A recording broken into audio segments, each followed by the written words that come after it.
ang Ebanghelyo sa Ginoo, ang inyong tubag. Daygon ikaw o Kristo. Salamat, ma'am. Gani nga inyong tubag, himayaon. Sa to? Himayaon, ikaw o Ginoo. Nga dayon after, ang Ebanghelyo sa Ginoo, daygon ikaw o Kristo. Praise be the Lord Jesus Christ. Okay. Ana ha, maayong buntag once again. Good morning, everyone. Sir, can you understand Bisaya? Kamay. Okay, very good. Okay, ako lang isagol. Unsa gali inyong gianhi karong adlaw or buntaga? Sakramento sa bunyag daw. Pero kani nga event, kani nga panagtigom. Unsay tubag ani? Seminar. Pre-Jordan seminar. Tanawa ang projector. Pre-Jordan seminar. Meaning, before ta moadto sa sakramento, inyong katunan. Kay kamo ang unang katikista sa inyuhang mga anak. Ngano man ug unsay inyong pagabuhaton after. Okay. Sige, magsugod ta. Sakto to inyong gingon, unsa man di ay ang sakramento. Unsa man ang sakramento? Do you know what is the meaning of sacrament? Sacrament comes from the two words, sacra and mento. Sacra means sacred or balaan. Then mento means timaan or sign. Ang kaning timaan o balaan nga gimbuhaton sa Ginoo, mao ni timailhan sa gugma ni Kristo. Nga tanan niyang gibuhat makaluluwas. Those who are standing at the back, please sit down. Go to your number. Ay mga number. A sacrament is a sacred signs that Jesus made to save humankind. Okay? Diin man nahitabo ang buhat ni Kristo. Diin man siya nagsugod. Dito sa Kalbaryo sa krus. Dihang i-crucify si Jesus Christ, na ato'y din ni kinsa to'y nag-witness niya nga nag-akong niya. Iyahang friend ang isa iyahang mama ang usa, Mary ka po ng pangan, asawa ni Joseph.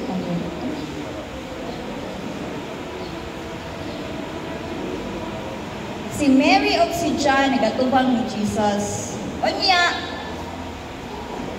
naghilak po si Mary, di ba? Niya iyahang friend po, naghilak po. Ningon siya, before Jesus died, iyang istorya, iyahang friend, o ang iyahang inahan. Ningon siya, babay, ania ang imong anak. Woman, here is your son. And then, anak, ania ang imong inahan. Samtang si Jesus nagbitay sa krus, gilansang sa krus, iyang giistorya. Hyperbolic kaayo nga panag-istorya kayo. Dito sa ato no, niya siya babay. Ano iya magiging iyahang inahan na babay? Ano iya mong anak? Niya, anak, ano iya mong inahan? Actually, meaning ato niya is, kung mamatay na daw siya, mga anak, duula ang imong inahan. Go to your mom. Then, babay, meaning niya po, kitang tao, babay, anya imong anak, meaning, duula siya na anak sa Diyos. Anak to siya. We were handed over by Jesus to his friends and to her mother. That's why all our church or parishes named yun na either sa iyahang mga apostles or iyahang mother's name. Abantay mo? Our Lady of Sacred Heart, Sa paman, berhen sa regla, tanang parishes nilid sa iyahang mga. Kung dili gali, adto sa mga apostoles or katong dibuto sa usa ka santos. Meaning, duulon kuno iyang inahan, kung dili gali, ngadtupod sa iyang anak, who is him. Kuanto siya kanang, kung sa unang mong panahon, kinalan hubaron ang inistoryahanay. No? So, dito sa Kalbaryo sa cross, dito ni buhagay tanan ng mga makaluwas na buhat ni Jesus. Primero, atong gibasa dinhi, unsa man to? Gibunyagan si Jesus sa asa ganito? Jordan. Before Jesus Christ makes his services or ministry, nagpabunyag una siya. How old was he? 33. Yan ako naman siya alangan. Sa unang panahon, walay bunyag na gagmay. Presentation rasa dito sa the presentation of child to the church. Dagko bunyagan, pero karon kikabalo naman ta nga ang sakramento makaluwas ng mga buhat. That's why early stages pa lang ato na siyang luwason. Okay? Una nga makaluwas na buhat, bunyag. Kato si Jesus nagpabunyag. Ikaduha, when your child grow up, grade 3 or grade 4, magpakumpisal ka mo sa inyong anak. Dayon, kalawat, Eucharist, confirmation, hilog sa masakiton, kasal, orden sa pagkapari. Mauna siya ang pila ka buok. Pila ka buok? 7 sacraments. These are the signs that we human should have believed in nga kita maluwas. Libre tanan. And then ato ning tagsa-tagsaon. But the 7 is divided into 3. Ang unang bahin at kanang gipundok sa tulo ka kuan ang pagpasakop. Usa niini, the initiation mao ni ang bunyag. Ikaduha, kumpirma, ikatulo kay Eucharistia. Ang pagpasakop mao ning bunyag. Very good na namo dinhi. Ang kumpirma ika 12 years old to 13 years old sa inyong anak, and then Eucharistia ika grade 4 sa inyong anak. Ikaduhang bahin, makaalim. Sa maning makaalim, makaayo. Kumpisal o hilog sa masakiton. Ikatulong bahin, ang imong pagtugyan sa kaugalingon, kaminyoon o pwede sa single blessedness or orden sa pagkapari, pagkamatri o pagkapari. Tulo kabahin ang gibahin-bahin nga sakramento, okay? Bunya na ito isgutan ang sacrament of baptism. Bunyag na, awit. Kanisa, kumpisal. Ang kumpisal, sacrament of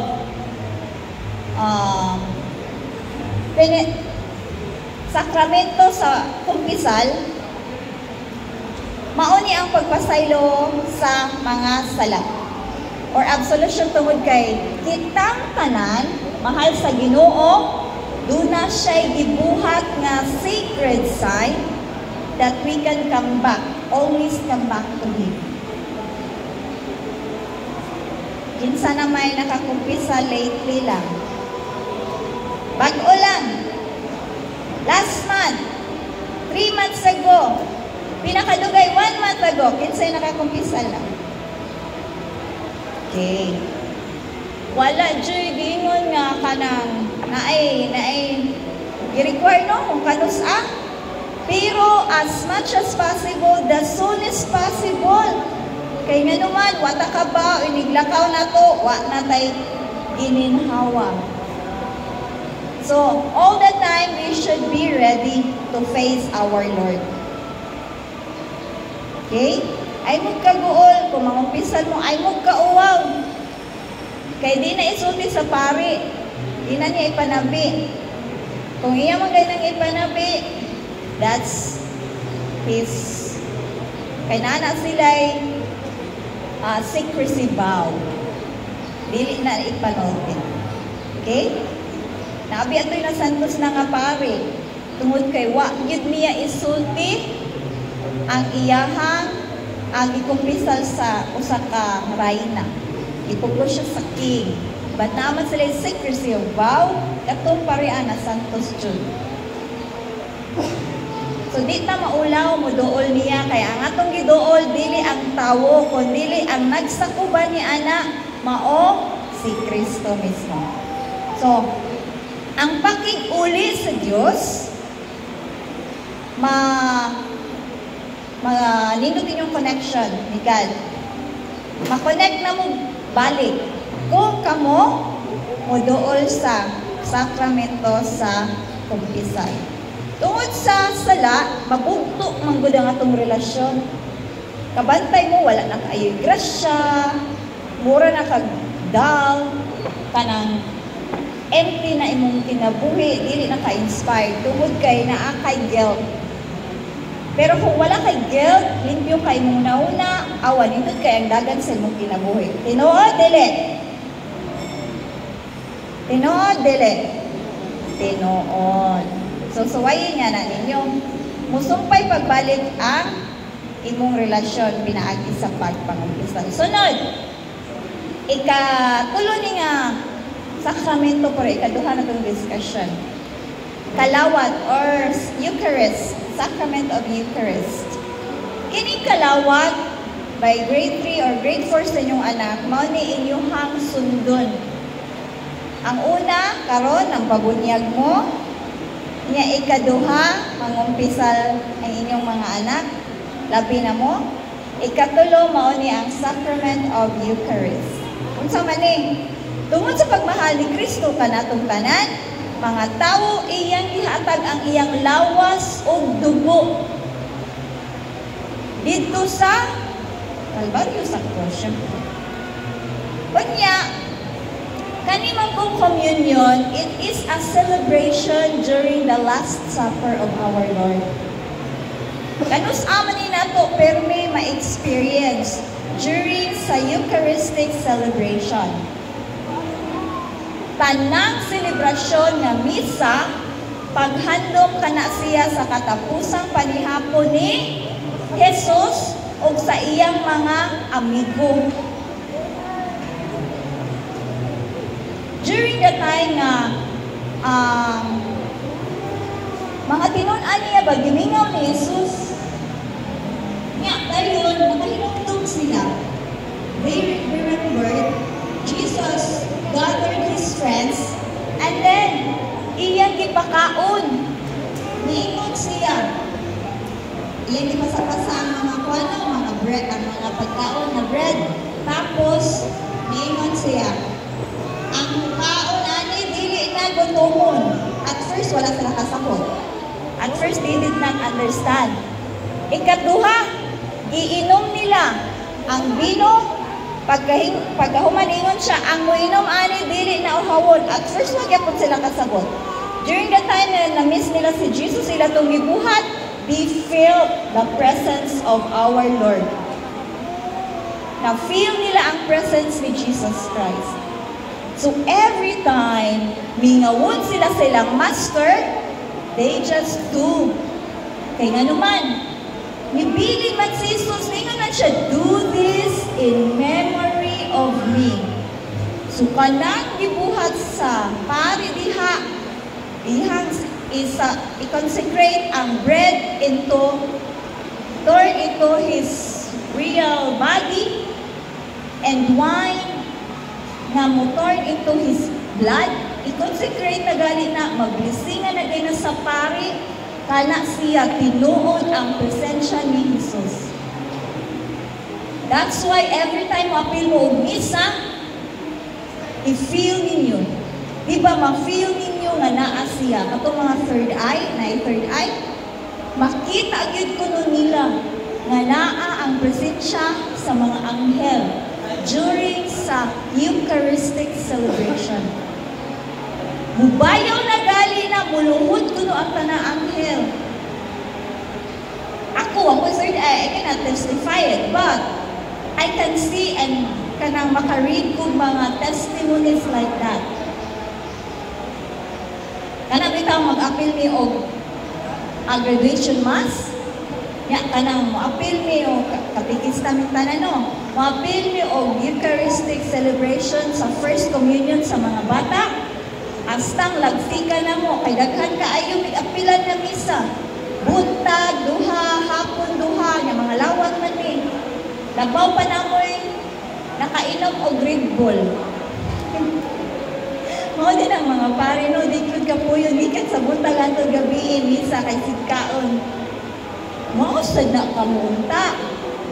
No? Kana bang mura mong maglonging ba? I want to join that Eucharistic celebration to be with the communion of our Lord. Ana unta ang atong bati o no? You will only be satisfied if you are with our Lord. It's may satisfaction dire nato. Wala ka dyan, bisag isa guro, naawa. Bisag pagdaghan mo mong trabaho, daghan mong sweldo diha, daghan mong kwarta, wa mo'y katagbawan. Only with the communion of our Lord, we will only be satisfied when we are with Him. Okay? So, paningkamuti jud nga makasimba kamo. And then, tudluin yung mga anak ni Gaytagko na dili mag-cellphone during the Mass. Kay kauban man nato, communion with the Lord man ta. Okay? Okay? Is it a promise, ha? Kamu inyo ba yung tulubangon, mga nanay, tatay, mga parents, kaubana per ninyong anak during the Mass.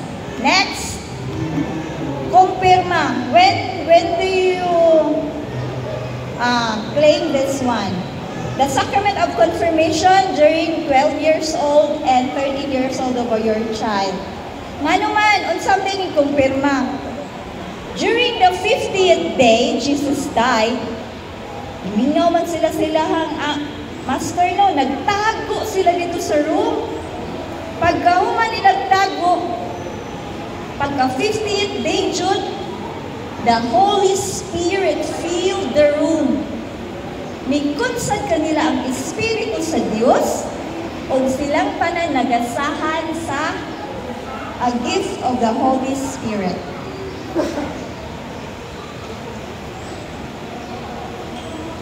Kung magpakumpirma ka, sundalo na ka ni Kristo kay bulahan kay kadaghan kay gift of the Holy Spirit. What are they? Gift of wisdom, gift of knowledge, understanding, fortitude, piety, counsel, and fear of the Lord. The 7 gifts of the Holy Spirit. So katong tanan na receive sa mga friend ni Jesus, sa iyang mga apostoles, and then they were brave enough. They were brave enough. Maupod na yung mahitabo during sa confirmation sa inyong mga anak. Okay, raise your hand those who have not yet received the sacrament of confirmation. Okay, thank you, sir. But you have received the first, the baptism, the confession, and first communion. So you haven't yet received the marriage. Okay, very good. Imo nang asawa, ana. Imo ang asawa na mo ingon, ana, and then you comply with it. Because as soon as you receive the sacrament of confirmation, you will become a soldier of our Catholic faith. So kung soldier ka, andam ka or dili, kung di ka andam, unahon kag, una jud kang matay. Kinahanglan, kung soldier ka, as a faithful soldier, mo read kag Bible, mo go into this kind of seminar ka, aron equip ka. You are equipped as a soldier. You know everything na.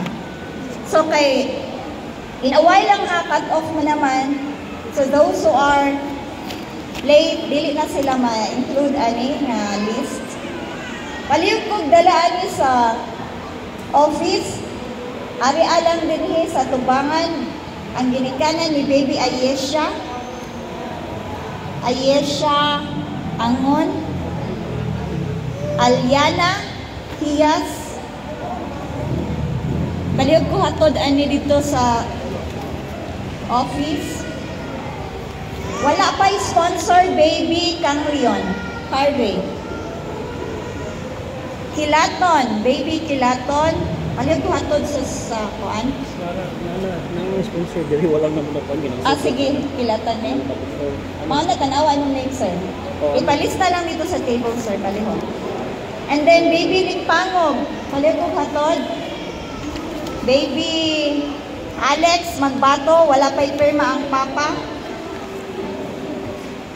Baby Ariana Ngoho, palihog ko. Baby Reynald Bondal. Walay mamag papa. Special baptism ni. Later na ni ihatod ang baby Ezekiel Bondal. Si Baby Uyaw. Pwede na ihatod. Dayon, Ana Ocheya, ihatod sa office. Baby Payod. Please go bring sa office. Baby Dionela. Hatod sa office. Sige, those na godparents na wala pa, ay magkabalaka, godparents gyapon sila, but they will not be included in the list anymore. After you get that certificate of baptismal, just write down their names at the back para di mo kalimot sa inyo ang tawag ng mga godparents. Okay, sit down na ta. Can we settle down and sit down, please? Settle down. Please settle down.